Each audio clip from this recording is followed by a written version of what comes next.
સત્સંગમાં આપણે મારી ગુરુ પરંપરા રાજર્ષિ મુનિએ લખેલું એમાંથી વાતો કરીએ છીએ. આપણે ગયા સત્સંગમાં જોયું કે ગુરુ શિષ્ય બંને દાદાજી એટલે બાપુજી વંદરાવનમાં ગોપેશ્વર મહાદેવ પર આવ્યા છે. ત્યાં સાંજનો સમય હતો. આરતીના દર્શન કર્યા છે. રાત્રે મુકામ પણ અહીંયા જ કર્યો છે. દર ઓટલા પર આવીને બંને જણ બેઠા છે. હવે યાત્રાનો જે નિયમ આ લોકો લીધો હતો એ પ્રકારે આખો દિવસ ખુલ્લા પગે બંને યાત્રા કરતા હતા અને રસ્તામાં કશું પૂછવાની મનાઈ હતી. અને દાદાજીએ બાપુજીને કહ્યું હતું કે સાંજે યાત્રા પૂરી થાય ત્યારે તારે વાત કરવાની છૂટ, ત્યાં સુધી આખો દિવસ ઈષ્ટદેવના સ્મરણ કરવાનું, જપ કરવાના. રાત્રે આ લોકો ગોપેશ્વર મહાદેવના ઓટલા પર બેઠા છે. હવે સ્વામીએ વાત ચાલુ કરી કે ગુરુજી વંદરાવન તો શ્રી કૃષ્ણનું ધામ ગણાય, તો પછી આ શિવજીનું મંદિર અહીંયા કેવી રીતે આવી ગયું? તો દાદાજીએ કીધું, બેટા દર્શન કરવામાં તારે કંઈક ભૂલ થતી લાગે છે. કારણ સ્વામીએ કીધું કે ના ના, મેં તો બરાબર દર્શન કરે છે. અને ત્યાં ઉભેલા દર્શનાર્થી મેં પૂછ્યું કે આ કયું મંદિર છે? તો કહ્યું તો ગોપેશ્વર મહાદેવ છે. તો દાદાજીએ કીધું એક કામ કર ને કે તું ફરતી મંદિરમાં દર્શન કરી આવ કે છે. બાપુજી ફરતી દર્શન કરવા ગયા. મંદિરમાં એમને જઈને જોયું, આ વખત એમને શિવલિંગના ગોપેશ્વર મહાદેવના દર્શન ના થયા, પરંતુ એ જગ્યા પર એમને શ્રી કૃષ્ણની મૂર્તિના દર્શન થયા. એટલે તો પાછા આવ્યા. દાદાજીએ સ્મિત ફરકાવીને કીધું, કેમ બેટા શું દર્શન કર્યા? ત્યાં દાદાજી બાપુજી કહે છે કે અંદર તો શ્રી કૃષ્ણની મૂર્તિ છે કે છે. તો દાદાજી બોલ્યા, બધું બ્રહ્મ લાગે છે. તું પેલા કે ગોપેશ્વર મહાદેવ છે, હવે તું કે શ્રી કૃષ્ણની મૂર્તિ છે કે છે. તો જરા ફીટથી પાકી ખાતરી કરેલા કે મંદિરમાં કયા દેવ પ્રતિષ્ઠિત છે. બાપુજી ફરીથી મંદિરમાં ગયા અને આ વખતે તો મોટું આશ્ચર્ય થયું. આ વખતે બાપુજીએ જોયું તો મંદિરમાં શિવલિંગ પણ છે અને એની બાજુમાં શ્રી કૃષ્ણની મૂર્તિ પણ છે. બંને પ્રતિષ્ઠિત થયેલા જોયા. બાપુજીની સમજણમાં ના આવી, એમની મતિ મૂંઝાઈ ગઈ. પાછા બહાર આવ્યા. દાદાજી તો ઓટલા પર બેઠેલા હતા. દાદાજીએ પૂછ્યું, બેટા શું જોયું? બોલ, શિવલિંગ જોઈ કે શ્રી કૃષ્ણની મૂર્તિ જોઈ?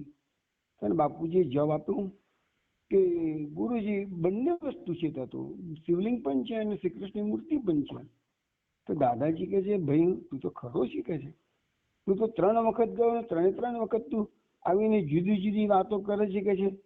તો તારી આંખો બરોબર દર્શન કરતી નથી કે શું? તારી આંખોમાં ખામી થઈ ગઈ છે કે છે? એટલે બાપુજી કહે છે, ગુરુજી મારી આંખો તો બિલકુલ સારી છે, પરંતુ આપે જ મારી આંખોમાં કઈ ભૂલકી નાખી દી લાગે છે. તો દરેક વખતે અલગ અલગ પ્રકારના દર્શન મને થાય છે કે છે. એટલે દાદાજી કહે છે, સારું હજુ ઠીક ચાલે, એક કામ કર, આ વખત તું છેલ્લી વાર દર્શન કરી આવ અને આ વખતે દર્શન કરવા તું જવું અને તને જે દેવના દર્શન થાય એ જ મંદિર છે, એ વાત સાચી, બસ આપણા વાત પાકી કે છે. બાપુજી 4થી વાર મંદિરના અંદરના ભાગમાં ગયા અને આ વખતે જોયું તો ત્યાં તો શિવલિંગના દર્શન કર્યા. એટલે એમને ખાતરી, પાછા આ વખતે તો પૂજારીને મેં પૂછ્યું કે ભાઈ આ કયું મંદિર છે? તો કે ગોપેશ્વર. પૂજારીએ કીધું ગોપેશ્વર મહાદેવ છે કે છે. એટલે દાદાજી પાસે આવીને બાપુજી બોલ્યા, ગુરુજી તું પહેલા કીધું સાચું જ હતું, આ મંદિરમાં શિવલિંગ જ પ્રતિષ્ઠિત છે કે છે. તો દાદાજીએ પૂછ્યું, તો પછી તું શ્રી કૃષ્ણની મૂર્તિ ક્યાંથી જોઈ લાવ્યો? તું તો હમણાં કીધું તો શ્રી કૃષ્ણની મૂર્તિ છે, ઘણી મેં કહે છે કે લિંગ અને મૂર્તિ બંને છે, આમ કેમ બન્યું? અને બાપુજીએ કીધું, ગુરુજી મારી બુદ્ધિ પાસે આનો કોઈ ખુલાસો નથી, હવે આપ જ ખુલાસો કરીને કારણ સમજાવો. ત્યારે દાદાજીએ ખુલાસો કર્યો કે સ્વામી તું પ્રથમ ગયો ત્યારે તેને ભગવાન શિવના દર્શન થયા, ફરીથી ગયો શ્રી કૃષ્ણના દર્શન થયા, ત્રીજી વાર ગયો બંને દર્શન થયા, ચોથી વાર ગયો પાછા શિવના દર્શન થયા.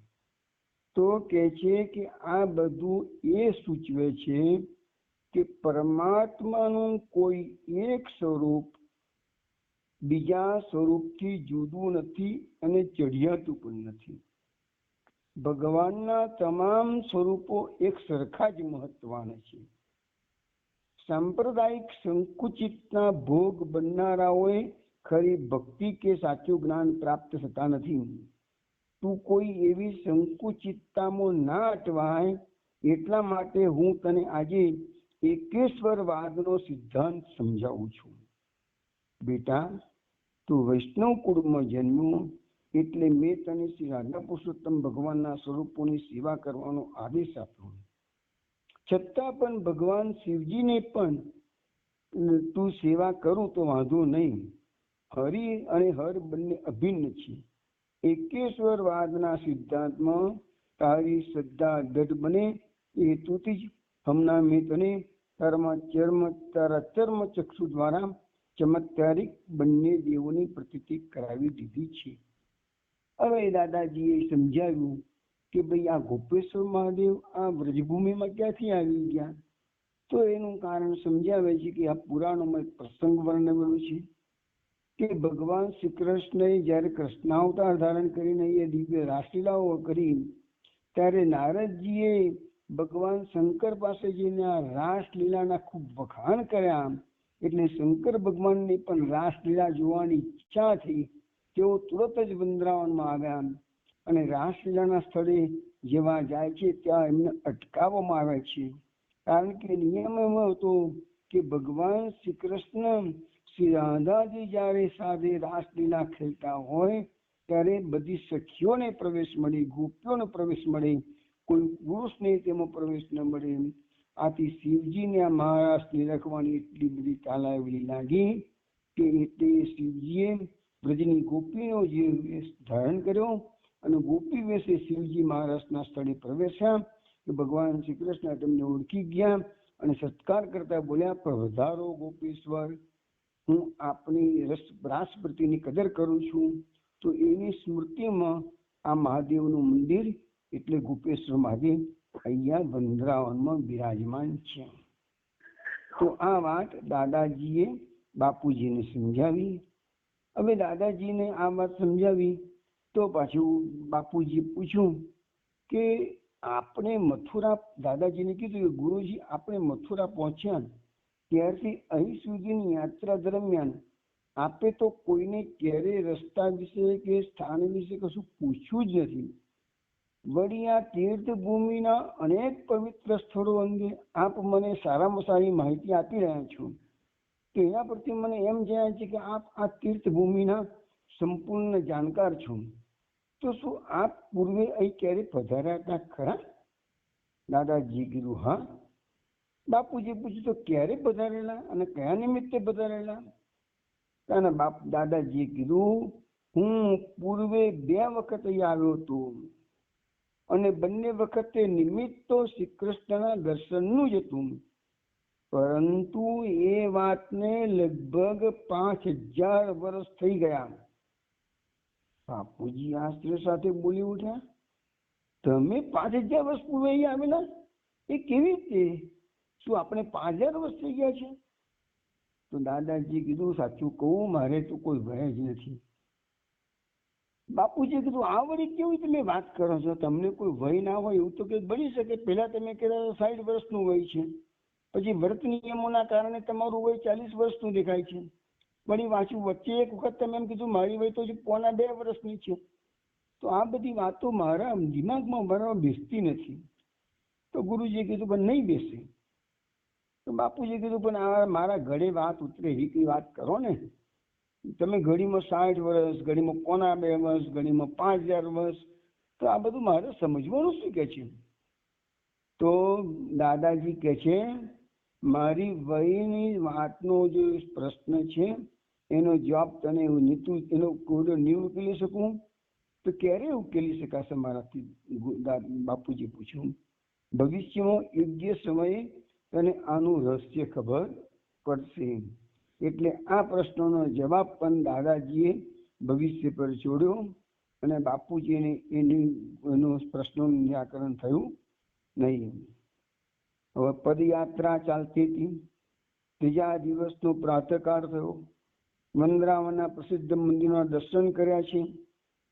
આ વૃંદાવનમાં નાના મોટા થઈને 5,000 મંદિરો હશે એવું મનાય છે. વૈષ્ણવ ભક્તોનું વૃંદાવન એ સર્વશ્રેષ્ઠ યાત્રાધામ છે.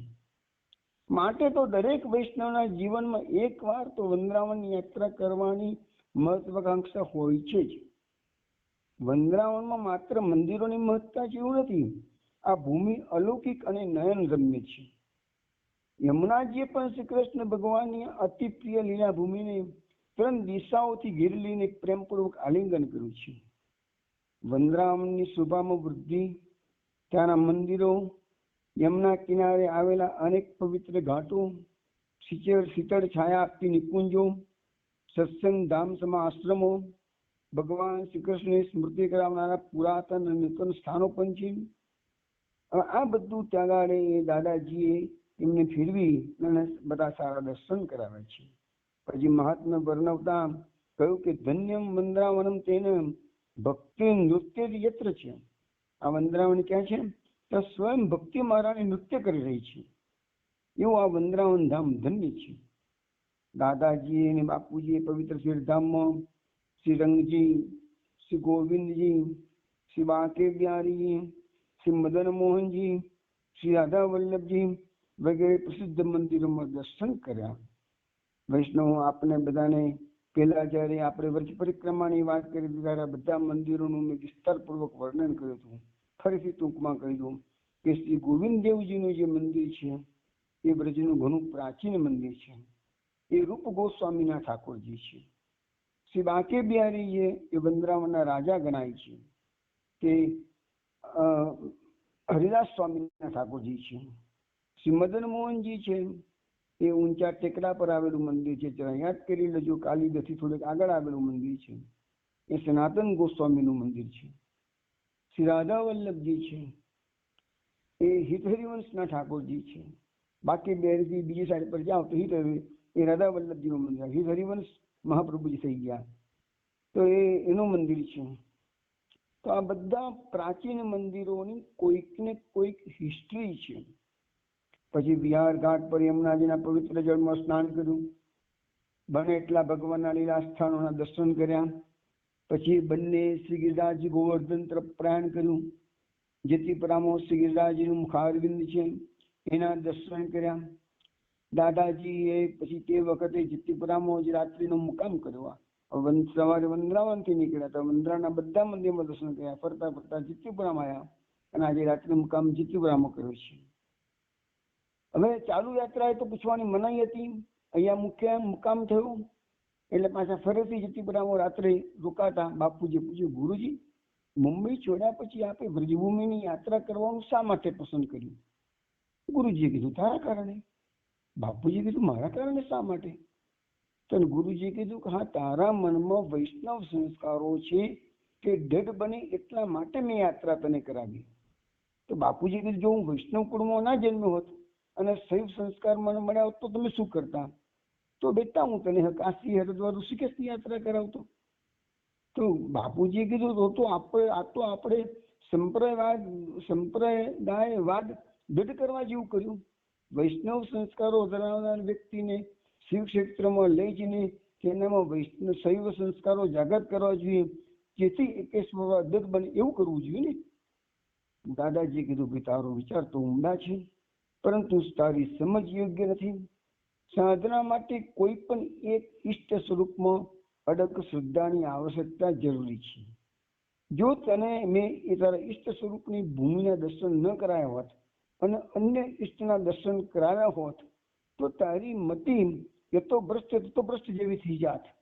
એટલા માટે હું તને એકેશ્વરવાદનો મેં તને સિદ્ધાંત સમજાવ્યો છે અને સંકુચિત સંપ્રદાયવાદથી જે શ્રદ્ધા પેદા કરવાની છે તે સાચી શ્રદ્ધાની પણ અંધશ્રદ્ધા છે. એ ધર્માંધતા જગાડે છે, પ્રેમ નહીં. બધા પ્રભુ પ્રેમી, બધા ધર્મો, બધા સંપ્રદાયો, બધા માનવીઓ પ્રત્યે સમૃદ્ધિ ધરાવે છે એ સાચો એકેશ્વરવાદી છે. બાપુજીના મનનું સમાધાન થયું. થાક્યા પાક્યા ઊંઘી ગયા. દાદાજી સમાધિમાં બેઠા. ચોથે દિવસ સવાર થયું. સવારે ઉઠી બધા પ્રવાર્યા. બંને જઈને ત્યાંથી જેતીપુરાથી નીકળી ગોવર્ધન દાનઘાટી, કામવન વગેરે જગાઓએ અનેક અનેક મંદિરોમાં દર્શન કર્યા. પ્રાચીન લીલાભૂમિના દર્શન થયા. ત્યાંથી બરસાના પહોંચ્યા. બરસાના રાધાજીનું ગામ છે. રાધાજીના પિતાનું નામ બ્રજભાનુ છે. તેના નામ પરથી ભ્રંશ થઈને બરસાના થયું. રાધાજીનો મહેલના દર્શન કર્યા. આસપાસમાં પ્રેમ સરોવર, સંકેતવન ઇત્યાદિ પવિત્ર સ્થળોએ દર્શન કર્યા. સાથે ગુરુ શિષ્ય નંદગામ પહોંચ્યા. નંદગામનો પુરાણો કિલ્લો તથા મહેલ છે. દાદાજી અને બાપુજીએ નંદગામમાં પવિત્ર સ્થળો અને મંદિરોમાં દર્શન કર્યા અને રાત્રિ મુકામ પણ પાછો નંદગામમાં કર્યો. હવે રાત્રે સુતા પહેલા વાર્તાલાપની શરૂઆત કરી. સ્વામી, ગુરુજીએ કહ્યું, સ્વામી, અહીં આપની વ્રજયાત્રા હવે પૂરી થાય છે, તો આપણો આવતીકાલે શું કાર્યક્રમ છે? તો કહ્યું કે આવતીકાલે આપણે હવે ચાલીને સીધા દિલ્હી તરફ પ્રયાણ કરીશું. તો પછી પગે ચાલીને દિલ્હી જવાનું છે? હા, પણ ફરક એટલો જ છે કે આપણી આજની વ્રજયાત્રા હતી એમાં આપણે ચંપલ પહેર્યા નતા. હવે દિલ્હી જવા માટે પગે ચાલીને જ જઈશું આપણે, પરંતુ આપણે કહે છે ચંપલ પહેરી શકાશે, જેથી રસ્તામાં મન બગડામાંથી પસાર થઈ તો કાંટા કાંકરા ન વાગે. અને તને થાક તો લાગેલો જ છે કે છે. હવે તારે બીજો પાઠ બનવાનો છે, એટલે તારે ચાલવું તો પડશે જ કે છે. તો બાપુજીએ કીધું, આપે મને યોગ રહસ્ય અને એકેશ્વરવાદનો નિયમ તો સમજાવ્યા, તો મારે શું સમજવાનું હજુ બાકી રહ્યું છે? તો દાદાજીએ કીધું, હજે તારી ત્યાગની ભાવના દૃઢ કરવાની છે અને પછી યાત્રાનો હેતુ એ છે. તો બાપુજીએ કીધું, મેં તો ઘર કુટુંબ છોડીને હવે કાયમ સેવામાં રહેવાનો નિર્ણય કર્યો છે. હવે મારે વધારે શું ત્યાગ કરવાનો છે? દાદાજીએ કીધું કે બેટા, તારો ત્યાગ વૈરાગ્ય ભાવના પર આધારિત નથી, પરંતુ નિરાશા પર આધારિત છે. તું નિષ્ફળતાને કારણે જીવનથી કંટાળીને આપઘાત કરવા નીકળ્યો હતો. ઘર, કુટુંબ કે જીવનનો એ રીતે ત્યાગ કરવો એને વૈરાગ્યથી ત્યાગ કરવો, એ બેમાં બહુ મોટો તફાવત છે. તો બાપુજીએ કીધું, આપ મારા ત્યાગને વૈરાગ્ય આધારિત ગણો કે ન ગણો, હું તો સદાય આપની સેવામાં રહેવાનું છું. આપણે છોડીને હવે ક્યાંય જવાનું નથી. ગુરુજીએ કહ્યું, આ બેટા, આ જગતમાં બધું માનવીના ધારા મુજબ નથી થતું. આપણે તો ક્યારેક વિખૂટા પડવું જ પડશે. બાપુજીએ કહ્યું, હું આપનાથી વિખૂટો પડવાનો જ નથી. કૃપા કરીને મને વિખૂટો પાડશો નહીં. આપના સાનિધ્ય વિના આ જગતમાં જીવીને હું શું કરીશ? ગુરુજીએ કીધું, યોગ સાધના કરવાની છે તારે. તો બાપુજીએ કીધું, હું તો માનું છું કે આપણા શ્રી ચરણોમાં વસીને સેવા કરવાથી મારી યોગ સાધના જેવું જ પરિણામ મને મળી જશે. તારી, ગુરુજીએ કીધું, તારી માન્યતાનું કારણ મારા પ્રત્યેની દરપીટી છે. તો અલ્ટિમેટલી છેવટે એ ચિંતા, એમાં એવું જ કહેવામાં આવ્યું કે ક્યારેક ને ક્યારેક તો આપણે વિખૂટા પડવાનું જ છે. તો પછી બાપુજીએ કીધું, મને વચન આપો કે ખોટું વિખૂટા પડશો તો પણ પાછા મને મળશો કે છે. તો સારું કે છે, ભવિષ્યમાં તું સંન્યાસી બનીશ તે પછી હું તને મળીશ. આટલું વચન બાપુજીએ ગુરુજી પાસેથી લીધું. 5મા દિવસની વહેલી સવાર થઈ. દિલ્હી તરફની પદયાત્રા શરૂ થઈ. વ્રજભૂમિની યાત્રા પૂરી થઈ ગઈ. દાદાજીએ પોતાની પાદિકાઓ અને બાપુજીએ પોતાના ચંપલ હવે પહેરી લીધા. હવે એ લોકોએ ચાલવાનું ચાલુ કર્યું. 20 માઇલનો પ્રવાસ થઈ ચૂક્યો હતો અને ખૂબ જ થાકી ગયા હતા. બાપુજી બહુ થાકી ગયા હતા, એટલે બાપુજીને થોડી વિશ્રાંતિ આપવાની હતી. દાદાજીએ એક વાડીની જેવું સ્થળ આવ્યું, ત્યાં મુકામ કર્યો કે આપણે અહીંયા થોડો વિશ્રામ કરીએ. દાદાજીએ પોતાના કમંડળમાં જોયું થોડું પાણી હતું. બાકીનું બંને જણા પ્રવાસમાં પી ગયા હતા.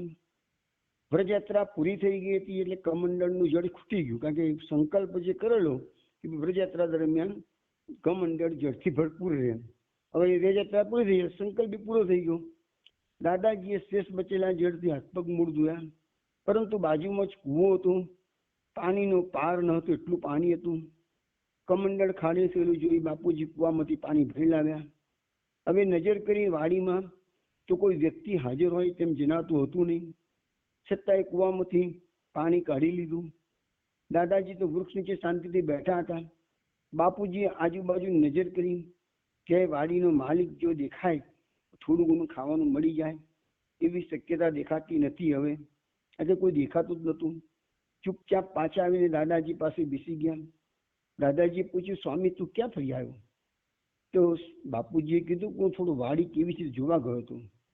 વાડીમાં તો કોઈ દેખાતું નથી કે છે, પણ થોડાક વાડીમાં પપૈયાના થોડા ઝાડ છે અને એ ઝાડ પર મેં નજર કરી છે તો બધા ઝાડ પર પપૈયા તો કાચા છે, પણ એક પપૈયું જરા મોટું અને પાકું જણાય છે. તો બાપુજીની નજર આ પપૈયા પર પડી, કારણ કે ભૂખ કકડીને લાગી હતી. સવારથી ચાલ કરેલું 20 કિલોમીટર ચાલેલા હતા. તો દાદાજી એના મનના ભાવ જાણી ગયા. દાદાજી કીધું, તને ભૂખ લાગી હોય તો પપૈયું ઉતારીને ખાઈ લે. તો બાપુજીએ કીધું, પણ ભૂખ તો લાગી છે, પણ વાડીના માલિકને પૂછ્યા વગર પપૈયું ખવાય કેવી રીતે? પણ અહીં તો કોઈ માલિક દેખાતો નથી, તો માલિકની રજા હું લઉં કેવી રીતે કે છે? તો દાદાજી કીધું, જા તારે પપૈયું ખાવું હોય તો હું તને છૂટ આપું છું, તું પપૈયું ઉતારી લાવ, તું ચિંતા ના કરીશ માલિકની કે છે. બાપુજીને ભૂખ તો બરાબર લાગી હતી. એમને પણ લાગ્યું કે માલિકને પૂછ્યા વગર પપૈયું લેવું સારી વસ્તુ નથી, પરંતુ જયારે સમર્થ ગુરુની આજ્ઞા મળી ગઈ પછી ચિંતા કરવાની જરૂર શું છે? બાપુજી ઝડપભેર પપૈયાના ઝાડ પર ચડી ગયા. પાકું પપૈયું તોડી લાવ્યા, પાણીથી સાફ કર્યું, ખિસ્સામાંથી ચપ્પુ કાઢ્યું, પપૈયાની ચીરીઓ કરી દાદાજી સમક્ષ ધરી. દાદાજીએ આગ્રહ કર્યો એટલે દાદાજી એક ચીરી લઈ લીધી, બાકીની બધી ચીરો બાપુજીને પ્રસાદી રૂપે આપી. બધી ચીરીઓ બાપુજી ખૂબ ભૂખ્યા હતા એટલે પૂરેપૂરું પપૈયું આરોગી ગયા. પછી બધો જે કચરો હતો ને છાલો અને અંદરના બિયા વગેરે એ બધું ભેગો કરીને બાપુજી દૂર ફેંકવા જતા હતા.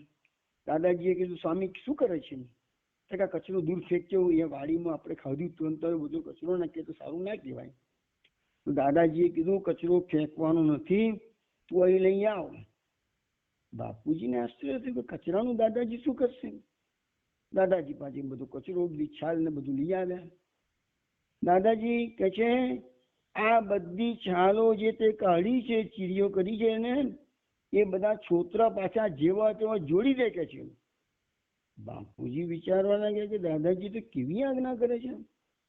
આ પપૈયું તો કપાઈ ગયું છે, બધી છાલો કાઢેલી છે, હવે એનો ઘર તો બધું હું ખાઈ ગયો છું કે છે, અને છાલને કઈ જેમ તેમ જોડી દે કે છે. તે કેવી રીતે બને કે છે? દાદાજી કીધું, વાડીના માલિકને પૂછ્યા વગર પપૈયું લીધું તેમ કે ફેંકી દેવાય?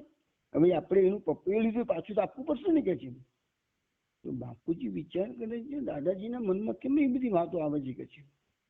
ઠીક તો મેં લીધું છે તો કઈ તમને પૂછીને લીધું, તમારી આજ્ઞાથી મેં પપૈયું તોડ્યું છે, અને હવે કહે છે કે અની તમે પૂછ્યા વગર પપૈયું તોડ્યું છે તો પાછું આપી દો. આ બધું બંધબેસતું નતું, પરંતુ દાદાજીએ બધી ચીરીઓ હાથમાં લઈ આખું પપૈયું ચીરીઓને એકબીજા સાથે જોડી આખું પપૈયું જેવું હતું એવું ને એવું તૈયાર કરી દીધું. અને પેલા બાપુજી તો આશ્ચર્યથી જોયા જ કરે છે કે રે આ બાપુજી તો દાદાજી તો ખરા યોગ સિદ્ધિનો ચમત્કાર કરી રહ્યા છે કે પાછું પપૈયું જેવું હતું આખું ને આખું જ તૈયાર થઈ ગયું, તોડ્યા વગરનું, પાછું અંદર બધું ગર્ભ ને બધું જ પાછું આવી ગયું.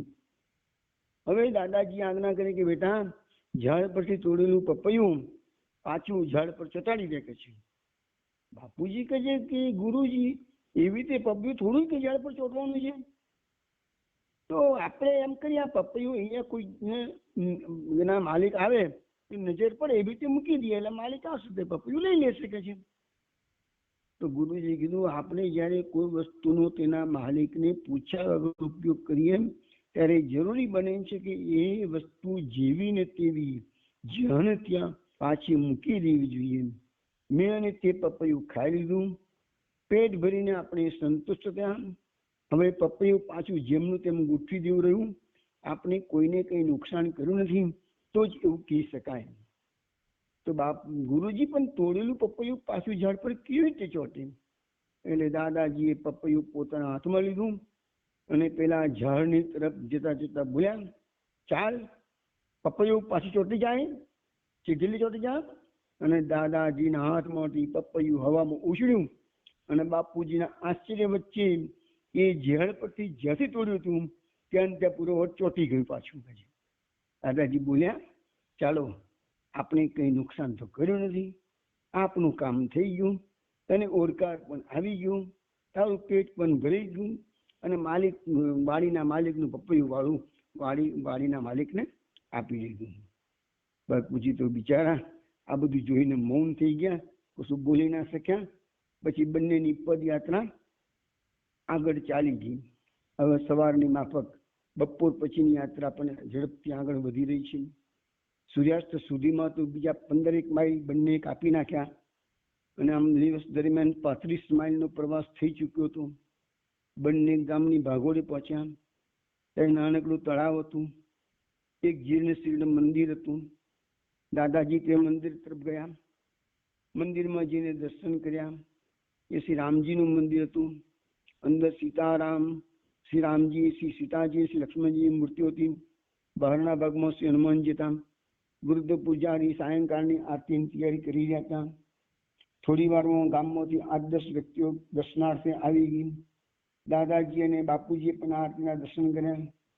આરતી પૂરી થયા પછી ગામમાંથી આવેલ એક આગેવાન જનાતા સજ્જને દાદાજીને પ્રણામ કર્યા અને પૂછ્યું કે આપ રાત્રિ રોકાણ ક્યાં કરવાના છો? આપના ભોજનનો પ્રબંધ અહીંયા અમે ગામમાં કરી દઈએ, આપની આજ્ઞા હોય તો. દાદાજી કીધું, બી મારે તો જમવાની જરૂર નથી, પણ આ બાપુજીને અમારા શિષ્યને ભૂખ લાગી છે, તમે એના ઘેર લઈ જાઓ. તો પેલા ગ્રસ્ત બાપુજીને ગામમાં પોતાના ઘેર લઈ ગયા, જમાડ્યા, અને પછી દાદાજીને પાસે રાત્રે બાપુજીને પેલા ગ્રસ્ત મૂકી ગયા. હવે બંને વહેલી સવારે પ્રાતઃ કર્મથી પરવારીને 6થા દિવસની પદયાત્રા પાછી ચાલુ કરી. હવે રાત્રે ભોજન તો મળી ગયું એટલે બાપુજી જરા સ્ફૂર્તિમાં આવી ગયેલા હતા. દાદાજીએ એ દિવસે એમને આખો દિવસ ચલાવી રાખ્યા. 6થા દિવસની વાત છે. હવે દિલ્હી તરફ ચાલી રહ્યા છે. આખો દિવસ ચાલ્યા છે. વચ્ચે ભોજન આખો દિવસ મળ્યું નહીં. અવિરત ચાલતા ચાલતા સૂર્યાસ્ત થઈ ગયો 6થા દિવસનો. આજે પણ લગભગ 35-40 માઇલની યાત્રા બંને જણાએ ગુરુ શિષ્યએ કરી હતી.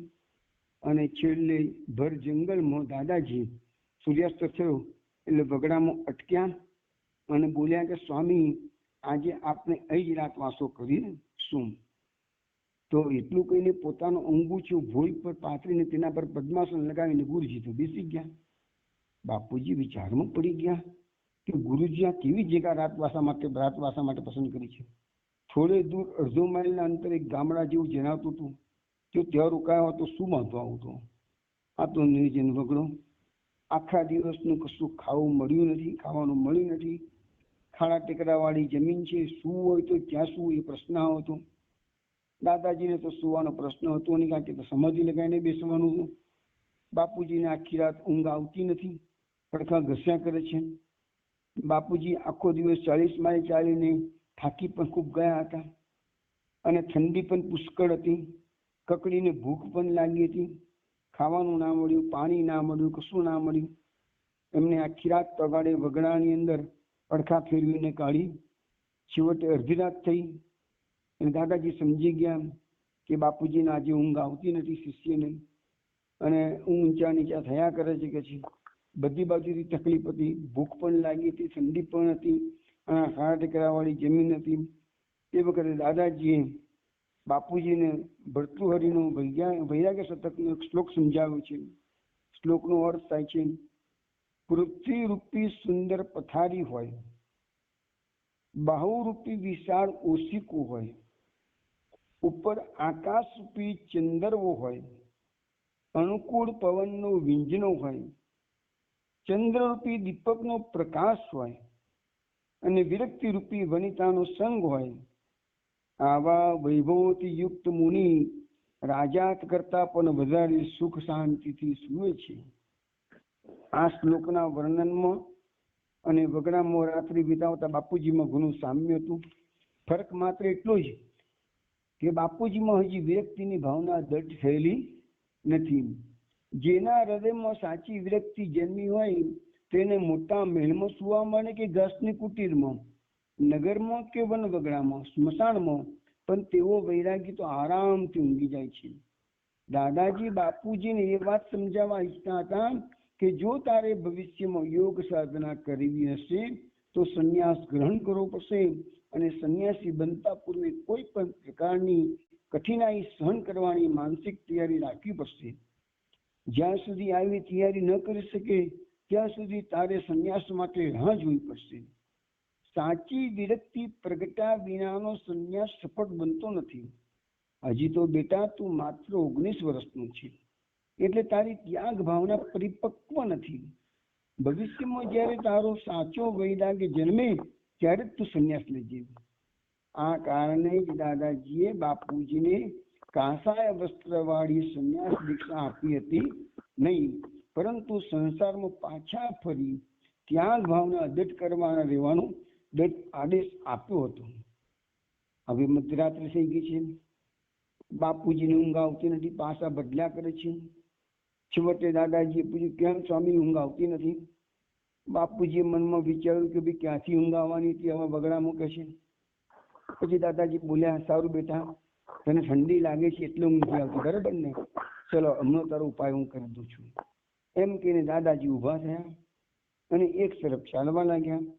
આ જોઈને બાપુજી પણ ઉઠ્યા અને તેમની પાછળ પાછળ જવા લાગ્યા. દાદાજી અને બાપુજી અડધી રાત્રે પેલા ગામ તરફ ચાલવા ગયા. ત્યાંથી લગભગ 2 ફરલાંગ આગળ કોઈએ મોટું તાપણું કર્યું હોય એવું જણાતું હતું. દાદાજી તે તરફ જતા હતા. બાપુજીને લાગ્યું કે ગુરુજી ઠંડીનો ઉપાય કરવાના હેતુથી તેમને તાપના પાસે લઈ જતા હશે. પણ જ્યારે નજીક પહોંચ્યા ત્યારે ખબર પડી કે તાપનું ન હતું, પરંતુ કોઈની ચિતા સળગતી હતી. એ સ્મશાન ભૂમિ હતી, ત્યાં કોઈ હાજર હતું નહીં. તેથી અનુમાન કર્યું કે ચિતા સળગાવ્યા બાદ લોકો ગામમાં પાછા જતા રહ્યા હશે. ચિતાની નજીક ઉભા રહી દાદાજીએ બાપુને કહ્યું, સ્વામી, જો તને અહીં સુવાની ફાવે તો આપણે અહીં જ મુકામ કરીએ, અહીં તને ઠંડી લાગશે નહીં. પરંતુ સ્મશાન હતું એટલે બાપુજીએ ના પાડી દીધી કે આ જગ્યાએ તો હું રાતવાસો નહીં કરું કે છે. એના કરતા તો આપણે જે જગ્યા પર હતા એ સારી હતી, એટલે હું તો પાછો જઈને સુઈ જઉં છું. દાદાજીની પરમિશન પણ ના લીધી અને એને કહી દીધું કે હું તો અહીંયા નહીં સુઈ જાઉં, હું ચિતાની બાજુમાં સ્મશાનમાં ના સુઈ જાઉં, હું ત્યાં જતો રહીશ. એમ કહીને બાપુજી ચાલવા લાગ્યા. તો દાદાજીએ તરત જ કીધું, ઉભો રે, તું જોતો ખરો. એમ કહીને દાદાજીએ ખભા પરથી અંગૂઠો ઉતાર્યો નીચે, ચિતાની પાસે પાથર્યું અને પછી ચિતામાંથી ખોબા ભરી ભરીને ધગધગતા અંગારા પોતાના અંગૂઠામાં નાખવા લાગ્યા. બાપુજીને થયું કે ગુરુજી શું ગાણપણ કરવા લાગે છે, આ કાપડનો ટુકડો તો હમણાં સળગી જશે. ગુરુજી પોતે દાજે નહીં એ તો સમજ્યા, કારણ કે તેઓ સિદ્ધ પુરુષ છે, પણ અંગૂઠો વળી ક્યાં સિદ્ધ હતો? થોડી વારમાં તો આખો અંગૂઠો ભરાઈ જાય એટલા બધા અંગારાના ઢગલા દાદાજીએ કરી લીધા. પછી બાપુજી તરફ જોઈને કીધું, ચાલ સ્વામી, અંગૂઠા સામેના 2 છેડા તું પકડી લે અને આ બાજુના 2 છેડા હું પકડું. આપણે આ અંગારા આપણી મૂળ જગ્યાએ લઈ જઈએ. અને પછી બાપુજીએ પોતાનો સંશય થોડી વાર મનમાં દાબી દીધો. દાદાજીની આજ્ઞા પ્રમાણે કહ્યું. બંને અંગારાથી ભરપૂર જોડી ઉઠાવી મૂળ જગ્યાએ પહોંચી ગયા. જમીન પર અંગારા ઠાલવી દીધા. બાપુજીએ જોયું કે અંગૂઠો લેસ માત્ર પણ બળ્યો હતો નહીં, અને ગુરુજીનો અંગૂઠો પણ આત્માના જેવો જ હતો. જેવી રીતે આત્માને બાળી શકાતો નથી, ભીંજવી શકાતો નથી. કારણ કે તે દિવસે જમનાજીમાં પણ અંગૂઠો બિછાવેલો અને અંગૂઠો ભીંજાયો હતો. આજે અંગૂઠો એની પર દેવતા મૂકવામાં આવ્યો તો ભળ્યો નથી. તો આત્માના જેવા ગુણધર્મો આ અંગૂઠામાં આવી ગયા હતા. હવે અંગૂઠો પાછો પોતાના આસન પર પાછો. દાદાજી પદ્માસન લગાવીને સમાધિમાં બેસી ગયા અને બાપુજી તો થોડી ક્ષણોમાં તાપનાની બાજુમાં ઘસઘસાટ ઊંઘી ગયા. ધરતીની પથારી અને પછી એમને આજે પુષ્પ સૈયા જેવી લાગી. દાદાજીએ વ્રજભૂમિ છોડતા પૂર્વે બાપુજીને કહ્યું હતું કે તારે હજી એક બીજો પાઠ, વૈરાગ્યનો પાઠ શીખવાનો બાકી છે. તો એ પાઠ તેમને આ રાત્રિએ દાદાજીએ ભણાવી લીધો. વન વગડાની અંદર સ્મશાનના અંગારાથી તમારે તાપણું કરીને સૂવું પડે. તો આ વૈરાગ્યવાન પુરુષ જ આ બધું કરી શકે. 7મે દિવસે પ્રભાતમાં પદયાત્રાના છેલ્લા તબક્કાનો આરંભ થયો. હવે દિલ્હી કઈ બહુ દૂર હતું નહીં. દાદાજીના વરદાનથી બાપુજીને મોડી રાત્રે ઊંઘ તો સારી આવી ગઈ હતી. થાક પણ ઓછો થઈ ગયો હતો, પરંતુ ક્ષુધા અતૃપ્ત હતી. કારણ કે ભૂખ અને થાકથી સાવ ઢીલા બાપુજી બની ગયા હતા. સૂર્યાસ્ત પૂર્વે છેલ્લા દિવસે સૂર્યાસ્ત પૂર્વે બંને લગભગ દિલ્હીની ભાગોળે આવી પહોંચ્યા. 7 દિવસ શરદ પદયાત્રા ચાલતી હતી. વળી છેલ્લા 3 દિવસમાં માત્ર એક જ વાર ભોજન મળ્યું હતું અને છેલ્લા 48 કલાક દરમિયાન તો પેટમાં કંઈ પડ્યું હતું નહીં. એક મોટું વૃક્ષ જંગલમાં આવતા બાપુજી લોટપોટ બનીને તેની નીચે બેસી ગયા. દાદાજી બોલ્યા, કેમ સ્વામી બેસી ગયો? હવે તો આપણે દિલ્હીની ભાગોળે પહોંચી ગયા છીએ. દાદાજી કંઈ પણ બોલે તે પેલા બાપુજી તો રડી પડ્યા અને કીધું, ગુરુજી માફ કરજો, આ પગમાં એક ડગલું ચાલવાની તાકાત રહી નથી. 48 કલાકથી પેટમાં કશું પડ્યું નથી. હવે મારાથી ચલાશે નહીં. એટલે બાપુજી ને પછી દાદાજીએ કીધું કે બેટા શું તારી ભોજન કરવાની ઈચ્છા છે? તને કીધું બાપુજીએ પૂરા 48 કલાક ભોજન જેને ના કર્યું હોય એને હું તમે પૂછો છો તો શું જવાબ તમને આપું કે છે? પછી દાદાજીએ કીધું બાપુજીને સારું તો બેસ, હું તારી ભોજનની વ્યવસ્થા કરું છું. દાદાજી સ્વયં તે દિવસે ભિક્ષા માટે નીકળ્યા. બાપુજીએ લાચારીથી ગુરુજીને જવા દેવા પડ્યા. એકાદ કલાકમાં તો ગુરુજી પાછા ફર્યા. તેમના હાથમાં અંગૂઠાની બનાવેલી જોડી હતી. તેમાં 25 એથી પથરાળીઓ હતી. વૃક્ષ નીચે આવી તેમની છોડેલી વાનગીઓને એક પતરાળામાં વ્યવસ્થિત રીતે ગોઠવી. કોઈ જગ્યાએ જમણવાર થયો છે ગામમાં અને બધી એઠી પતરાળીઓ ગામની બહાર નાખી ગયા છે, એવી 25 જેટલી એઠી પતરાળી ઉઠાવી અને ગુરુજી આજે લઈ આવ્યા છે.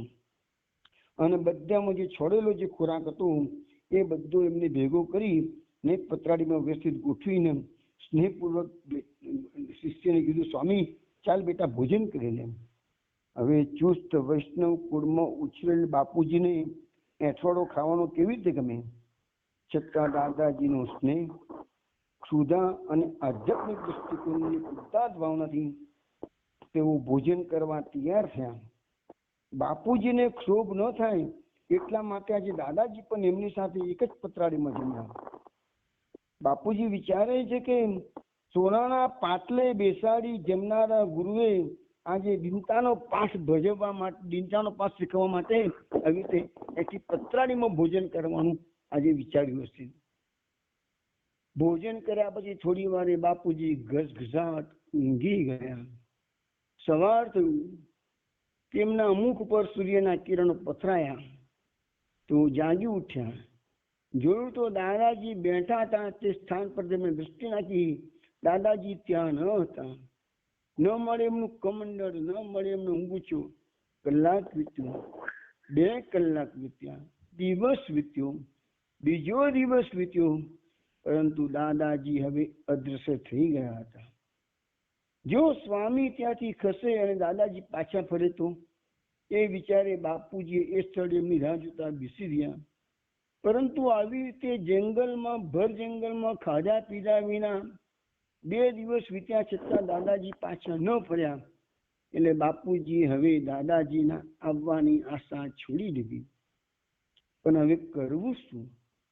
દાદાજીને ક્યાં શોધવા? તેમને વિચાર્યું કે દાદાજી દિલ્હીમાં હેમંત બાબુને મળવાનું કહેતા હતા, તેથી કદાચ હેમંત બાબુના ઘેરે ગયા હોય. પોતાને મૂકીને હેમંત બાબુને ઘેર જાય એવો સંભવ તો હતો નહીં. છતાં પણ ચલો ભાઈ દિલ્હીના ભાગોળમાં છીએ તો દિલ્હીમાં જઈને દાદાજીને સમય શોધી આવું. બાપુજીની ડાયરીમાં હેમંત બાબુનું સરનામું લખાયેલું હતું. એ સરનામાના આધારે હેમંત બાબુને ઘેર પછી જે પંકજ છોકરો શીતળા થયો હતો ને જે વાતો આપણે પેલા આવી ગઈ છે એ હેમંત બાબુની વાત કરાવે છે. હેમંત બાબુના ઘરે બાપુજી પહોંચ્યા. હેમંત બાબુ ઘેરે જતા બાપુજીનું સ્વાગત કરીને પૂછ્યું, સ્વામી આવો આવો, પરંતુ ગુરુજી ક્યાં છે? બાપુજીએ સગળી હકીકત કઈ સંભળાવી. હેમંત બાબુ બોલ્યા, અમે તો ગુરુજીની રાહ જોઈ રહ્યા છીએ. ચલો જેવી પ્રભુની ઈચ્છા. હેમંત બાબુએ બાપુજીને આગ્રહપૂર્વક 2 દિવસ રોક્યા. બરાબર મહેમાન ગતિ કરી. ત્યાર પછી બાપુજીને મુંબઈ પાછા ફરવા માટે ટ્રેનની ટિકિટની વ્યવસ્થા કરી આપી. પ્રવાસ માટે પણ આવશ્યક પૈસા આપ્યા. દિલ્હી બાપુજીથી સીધા મુંબઈ આવી ગયા. દાદાજી સાથે મથુરા જવા નીકળ્યા બાદ મુંબઈના આશ્રમ સાથે કોઈ પણ જાતનો સંપર્ક બાપુજીને રહ્યો હતો નહીં. પરંતુ બાપુજી દિલ્હી મુંબઈ એટલા માટે પાછા ફર્યા હતા તો કમસે કમ એમને મુંબઈથી દાદાજીની એક છબી ફોટો મેળવવો હતો. દાદાજી મથુરા ગયા પછી ઘણા શિષ્ય અને શિષ્યાઓ નિયમિત મુંબઈના આશ્રમમાં આવતા હતા.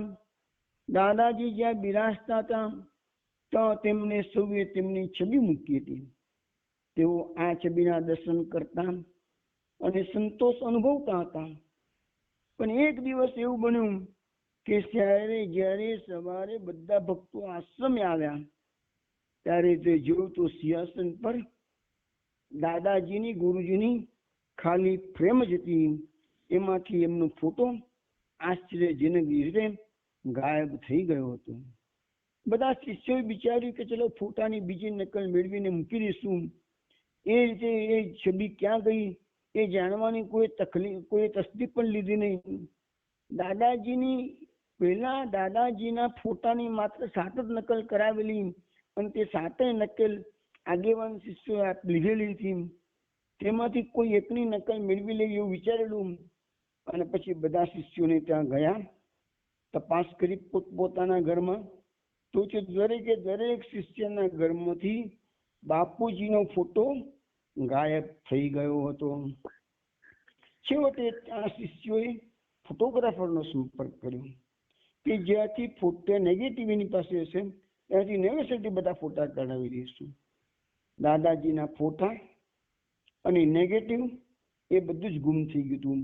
ફોટોગ્રાફરે પણ કહ્યું કે મારી નેગેટિવ અંદરથી ગાયબ થઈ ગઈ છે. હવે કોઈની પાસે આનો કોઈ ઉકેલ હતો નહીં. પછી વાતચીત બાપુજી આવ્યા. વાતચીત કરતા કરતા ખબર પડી બાપુજી મુંબઈ પાછા ફર્યા ત્યારે તેમની આ હકીકત જાણી અને જાણવા મળ્યું કે દાદાજીની ફોટો છબીઓ ગુમ થવાની અને દિલ્હીથી દાદાજીના સ્વામીજી પાસેથી અંતર્ધાન થવાની ઘટના એક જ દિવસે બની હતી.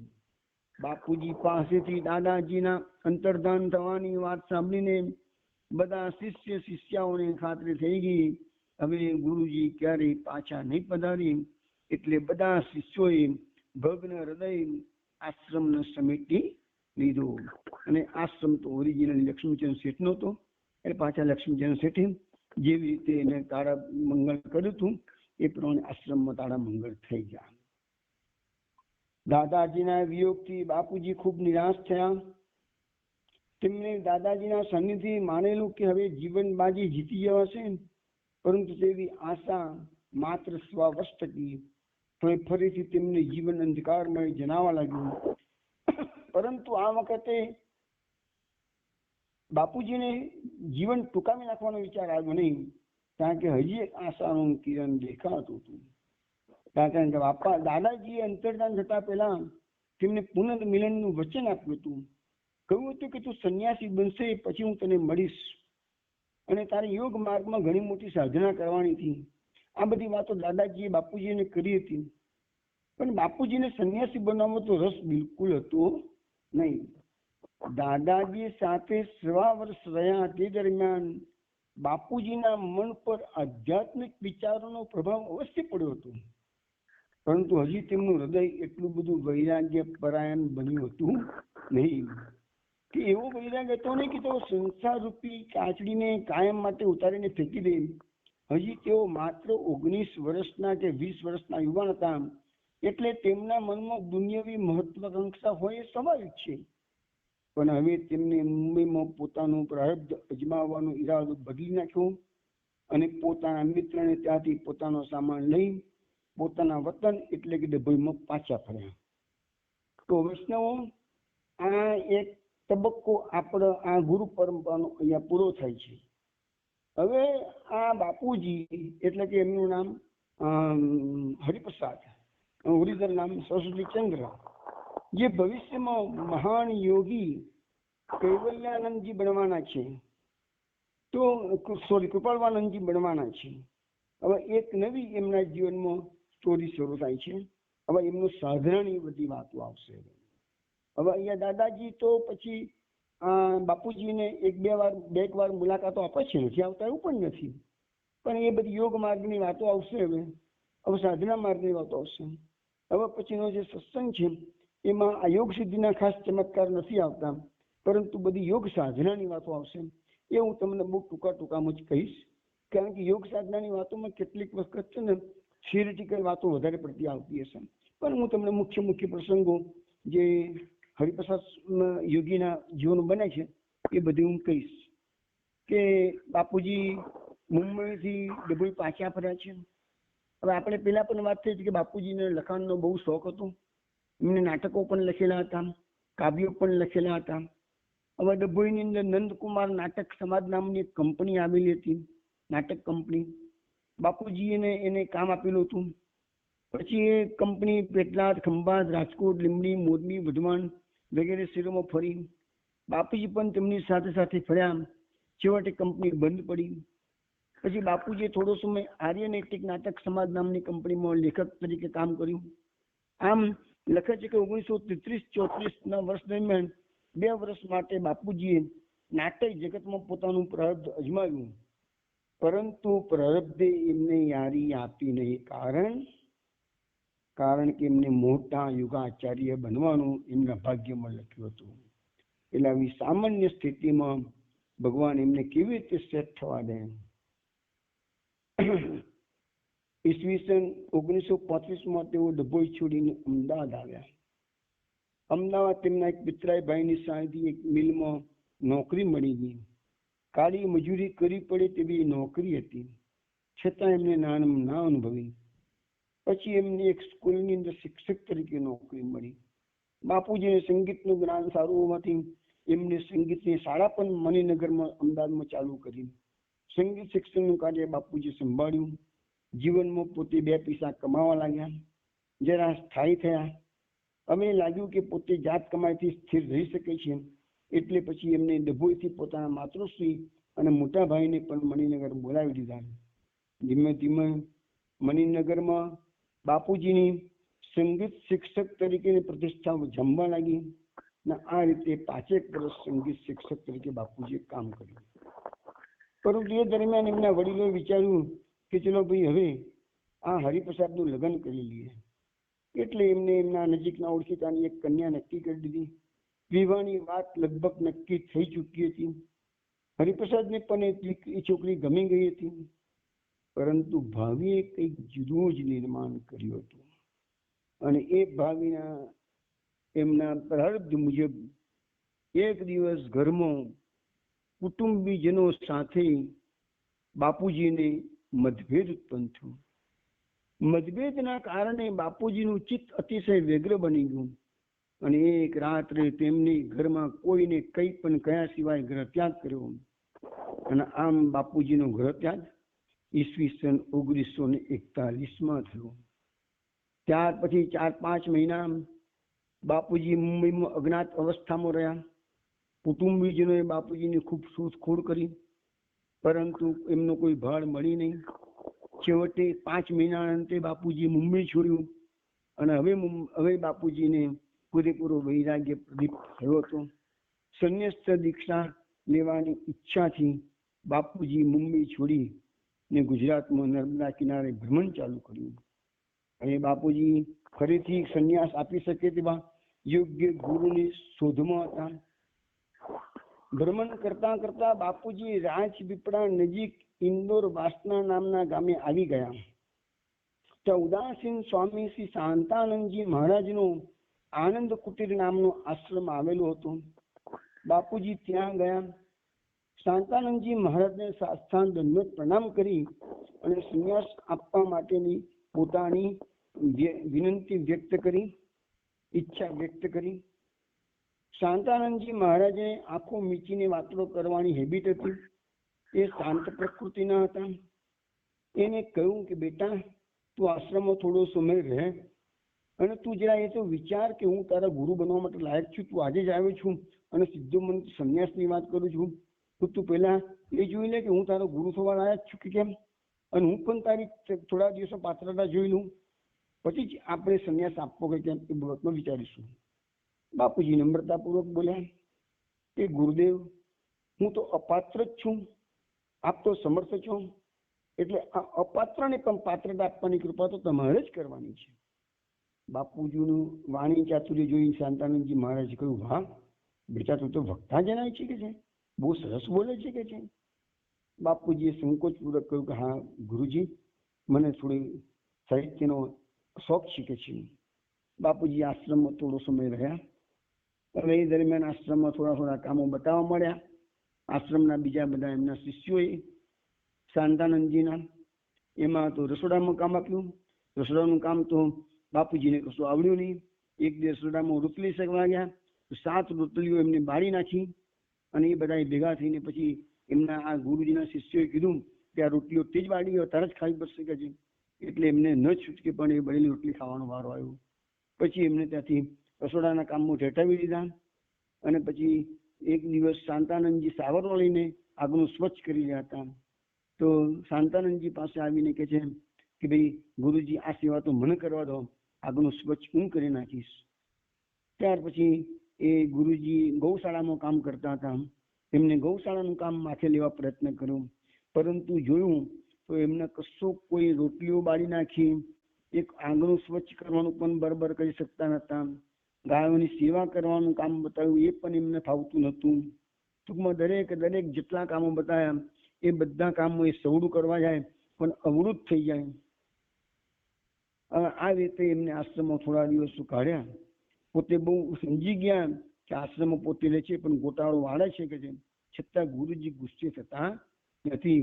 અને ગુરુજી તો ખડખડાટ હસી કહે છે, ગુરુજી મારી અનાવડતના દુઃખથી રુદન કરી રહ્યા છે એવું તેમને લાગ્યું. પણ કારણ કે શાંતાનંદજી હતા ને એ ઉચ્ચ કોટીના સંત હતા. ભલે બાપુજીને કામ કરતા કશું ફાવતું નહોતું, પરંતુ શાંતાનંદજી આ બાપુજીને માપી રહ્યા હતા. સમજતા જોતા હતા કે આ છોકરાના ભાગ્યમાં શું છે કે છે. અને પછી એ વસ્તુ છે કે શાંતાનંદજી મહારાજનો પણ પૂર્વમાં આ આશ્રમમાં શાંતાનંદજી મહારાજ આવ્યા એની પેલા પોતે ક્યાં હતા અને શું હતા એ બધી વાતો આપણે આવતીકાલના સત્સંગમાં આપણે જોઈશું.